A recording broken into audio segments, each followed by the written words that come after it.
Dôležitým slovom pre pochopenie prvého prikázania je blízkosť. Boh sa dáva spoznať, predstavuje sa, hovorí o sebe, kým je, vymenúva, čo všetko pre človeka urobil. To všetko preto, aby nás povzbudil vstúpiť do jeho blízkosti. Tak povediac, dotknúť sa ho. Lenže dotknúť sa Boha to nie je len tak. Je to trochu ako v príbehu o uzdravení ženy chorej na krvotok, o ktorom čítame v 5. kapitole Markovho evanjelia. Počúvate podcast Náboženstva pre dospelých o dekalógu a v tejto katechéze budeme uvažovať o prvom prikázaní.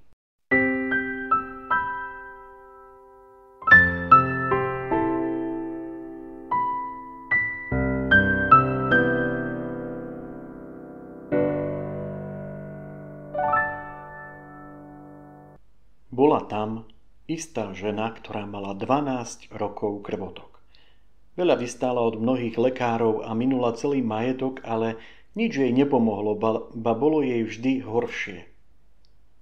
Keď sa dopočula o Ježišovi, prišla v zástupe zozadu a dotkla sa jeho šiat.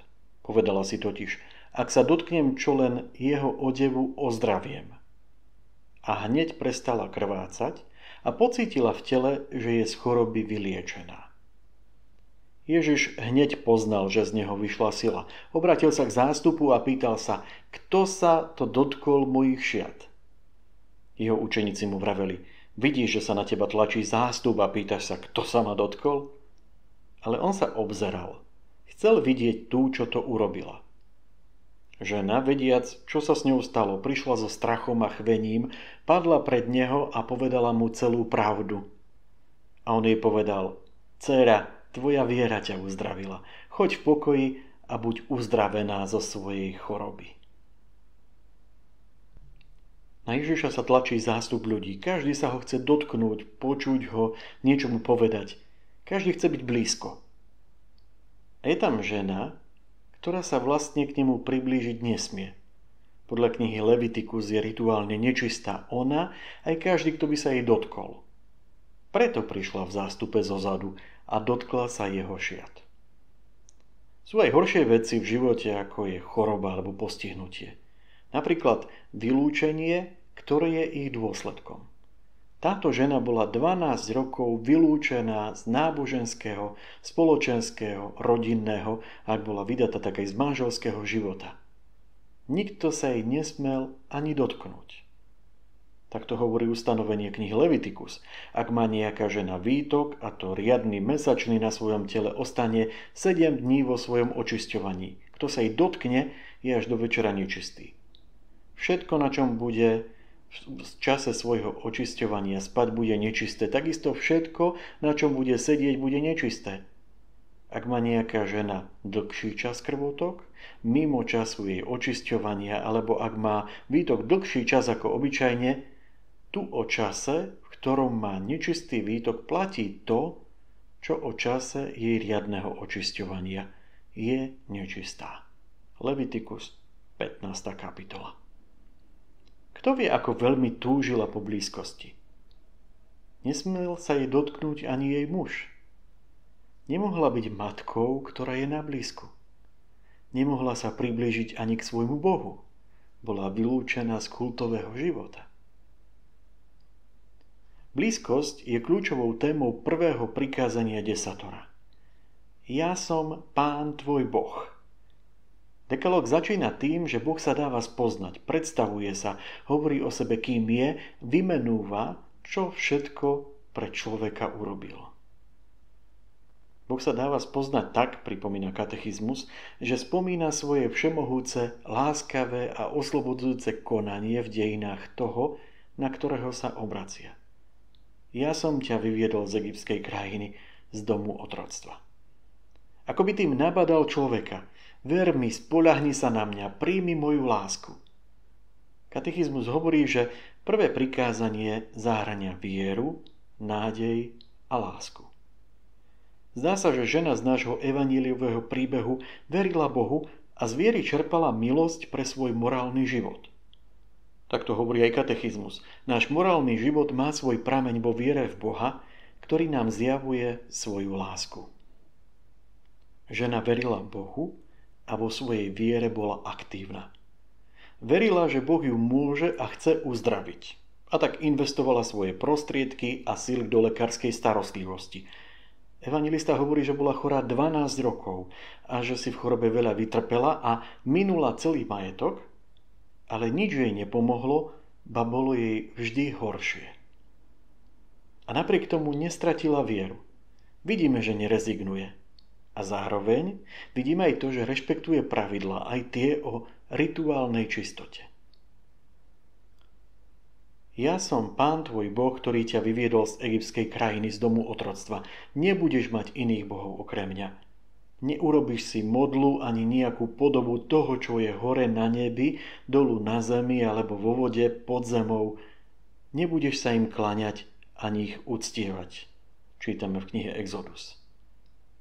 Prvé prikázanie je istým spôsobom jediným prikázaním. Tie ostatné sú akoby jeho aplikáciou. Celé toto prikázanie možno skrátiť do túžby Boha, ktorý chce zaujať jediné centrálne miesto v našom živote. Slova nebudeš mať iných bohov okrem mňa možno z hebrejčiny doslovne preložiť ako prosbu, aby žiaden boh nestál pred mojou tvárou. Ako by Boh prosil, nech medzi nami, medzi mojou a tvojou tvárou nikdy nie je nič iné a nikto iný. Je to možno najintimnejšia žiadosť, akú si vieme predstaviť. Veď predsa tvár je pri tvári najbližšie vtedy, keď sa dvaja chcú poboskať. Po vyhlásení prosby o blízkosť nasleduje vymenovanie toho, čo by mohlo tú intimitu rozbiť. Ako by hovoril o tých, ktorí sa chcú vtisnúť medzi tie dve tváre, medzi tých dvoch, ktorí sú si veľmi blízki a hľadia si do očí. Hovorí sa tam o soškách, bôžikoch, obrazoch a my si vieme ten zoznam podľa potreby rozšíriť o mobily, peniaze, uznanie, sociálne siete, majetky, zážitky, postavenie, moc, čokoľvek. Ako by Boh Mojžišovi hovoril: nikdy nenájdeš nikoho takého, ako som ja. Varuje ho pred situáciou človeka, ktorý spred očí stráca Božiu tvár, keď milostný pohľad skríži niečo iné. Je to ten prípad, keď sa tým tvarom alebo tou tvárou, na ktorú hľadíme s vierou, láskou či nádejou po šťastí, stane akákoľvek iná tvár než Božia. Ako keď má muž oči pre cudziu ženu, alebo ako keď má žena bosky pre inú než manželovú tvár. V tejto chvíli by sme mohli uvažovať nad tým, akými rôznymi spôsobmi možno toto prikázanie porušiť. Ale to je trochu ako keď si manželia dookola pripomínajú, čím si navzájom ubližujú. Katechizmus hovorí v tomto zmysle o poverách, modloslužbe, veštení a mágii, o svetokrádeži či simonii. Nebudeme sa nimi zaoberať, podrobne spracované ich nájdete v katechizme katolíckej cirkvi v článkoch 2111 až 2120. My sa miesto uvažovania nad tým, čo nerobiť, pozrieme nad tým, čo robiť. Pozrieme sa naň z Ježišovej perspektívy. On nehovorí o tom, čo všetko robiť nemáme, ale zameriava našu pozornosť na to, čo robiť máme. Hovorí: Pánovi svojmu Bohu sa budeš kláňať a jedine jemu budeš slúžiť. Ak zostaneme pri tom hebrejskom obraze tváre, nebudeš mať iných bohov pred mojou tvárou, potom je na mieste položiť si otázku: naozaj poznám túto tvár? Pozerám sa na ňu túžobne a s láskou každý deň? Môžem povedať, že bez nej nemá nič v mojom živote zmysel? Je táto tvár tou jedinou tvárou? Prečo je táto otázka dôležitá? Pomáha nám pochopiť zmysel výrazu kláňať sa. Ten hebrejský termín, ktorý sme preložili ako kláňať sa, môžeme doslovne preložiť ako hľadať porozumenie alebo spoznať niečo do hĺbky. Mojžiš teda hovorí, že nemáme hľadať porozumenie u iných bôžikov a ich Ježiš nás nabáda, aby sme poznali Boha do hĺbky. Alebo inak, Boh prosí človeka, aby nehľadal zmysel, neskúšal porozumieť životu, nehľadal vysvetlenie toho, kým je, na žiadnom inom mieste, v žiadnom inom človeku či v skutočnosti okrem Neho. Ale vráťme sa k našej, teraz už uzdravenej žene. Žena, vediac, čo sa s ňou stalo, prišla so strachom a chvením, padla pred neho a povedala mu celú pravdu. Čo urobila? Kláňala sa Bohu. Teraz nemám na mysli len fyzický úkon, nejakú upoklonu pred Ježišom. Ona ho uznáva za pána nad všetkým, vrátanie jej zdravia a plodnosti. To vidíme už z toho, ako pristupuje k Ježišovi pred i po uzdravení. A po druhé, pristupuje ku nemu s úctou a podriadenosťou. Ježiš ju uisťuje: dcéra, tvoja viera ťa uzdravila. Uzdravila ju viera. Aká viera? Viera v to, že ju Boh môže uzdraviť? Alebo viera v to, že ju Boh chce uzdraviť? Isté, v to všetko verila, ale nie je uzdravená preto, že v to verila. Je uzdravená, aby verila v niečo ešte dôležitejšie. Aby uverila, že je milovaná. Verila, že zákon o rituálnej čistote treba dodržať? Asi áno, lebo ho dodržiavala. Verila v moc Ježišovho oblečenia? To by asi zaváňalo poverčivosťou. Alebo verila v Ježišovu moc? Nevieme, čo má na mysli Ježiš, keď chváli jej vieru. Ale vieme, že vďaka tomuto zázraku uverila, že Ježiš je ten, ku ktorému sa prichádza s bázňou a chvením. Že on je ten, pred kým treba padnúť na tvár. A napokon, že on je ten, ktorému treba povedať celú pravdu. To je to, čo hovorí katechizmus. Kláňať sa Bohu znamená uznávať ho za Boha, stvoriteľa a spasiteľa, za pána a vládcu nad všetkým, čo jestvuje, za nekonečnú a milosrdnú lásku. Ako teda žiť prvé prikázanie?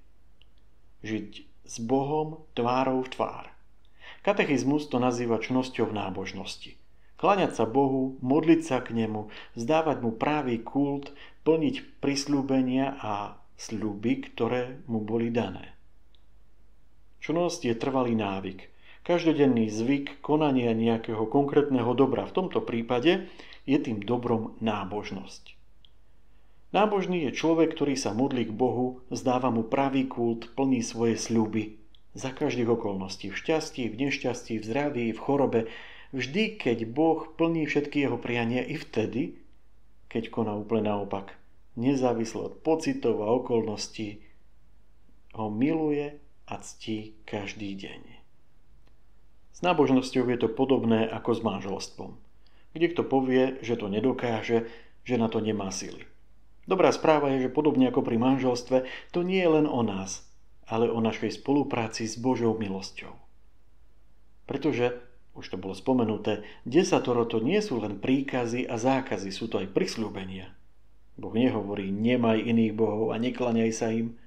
Ježiš nehovorí kláňaj sa jedinému Bohu. Nepoužíva imperatív, používa budúci čas. Pánovi svojmu Bohu sa budeš kláňať a jedine jemu bude slúžiť. Ak budeš žiť tvárou tvár voči svojmu Bohu, on ťa bude postupne premieňať na človeka, ktorý sa bude kláňať svojmu Bohu a jedine jemu slúžiť. Ja som Pán tvoj Boh. Nebudeš mať iných bohov okrem mňa, ktorým by si sa kláňal. Proste ti to ani nenapadne.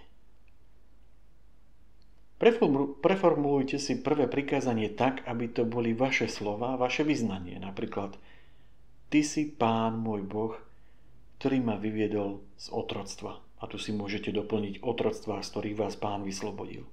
A môžete pokračovať. Nebudem mať iných bohov okrem teba. Neurobím si modly, nebudem sa im kláňať ani ich uctievať. Ty si môj a ja som tvoj. Pamätajte, ten, ktorý vás miluje, vám sľubuje. Ja som Pán tvoj Boh. Nebudeš mať iných okrem mňa, ktorým by si sa kláňal.